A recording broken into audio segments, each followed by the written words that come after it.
Chapter 31. It took them nearly another hour before they reached their destination. The trio crept, sticking to the shadows, but whatever Kenny was doing seemed to be working. They made it without any further incidents. However, there were some close calls. They had to hunch up against a wall while elves walked nearby. The more they walked, the more Sadar seemed concerned or mystified. Nothing about the building made it stand out. It looked like it might be some drugstore in the human world, except here curtains were covering all the windows, concealing everything inside. Alicia was surprised when Sadar went to the door, and even more surprised when it opened. A bell jingled on their arrival. Alicia looked and found the metallic bells tied to the door handle. The inside was nothing like the outside. There were rows of wooden bookshelves filled with books. Most of the books looked old and worn, with various materials used to bind the pages together. Alicia couldn't help looking around her in wonder. How can it be so different inside the buildings when you cannot adjust the outside? She asked. It's magic. The in-between is a copy of the human world. But what happens if things change in the human world?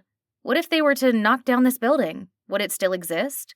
Our world is just a version of your world. We rely on the king to use illusion magic to update our world. The closer we are to the human world, the more we have to update. It is one of the reasons the king is so important. I think I get it.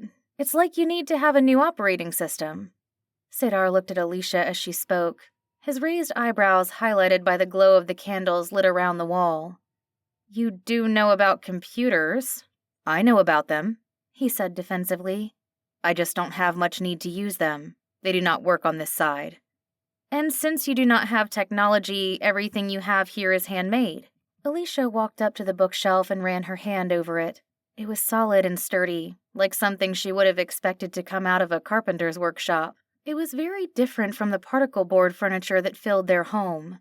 She felt a pain of homesickness then. Their apartment wasn't much, but she had worked hard for it. To distract herself, Alicia picked up one of the books and examined it. It looked like it had hand stitching, although the cover was not made of leather. It was then that she realized that she had not seen a single animal on their walk here. She turned to ask Sadar about it, but stopped at the sight of another man. He was nearly as tall as Sadar, with a slightly slimmer build. His olive-brown skin and short black hair were different from Sadar's almost ghost-like complexion. However, the two were locked in the most intense gaze Alicia had ever seen. There was a history here, but Alicia couldn't tell if it was hatred or happiness. Sadar, the new man said, ignoring both Alicia and Kenny completely. Rita? Sadar said. Their eyes never left each other. Both faces were locked in a scowl, but the men's bodies leaned slightly towards each other. The more she watched, the more she became convinced that they had had a relationship at some point. She just wondered who had broken whose heart. Although if she had to guess, it was Sadar. You said that you would never return here. Things changed. It was then that Rita glanced over at Alicia and her son.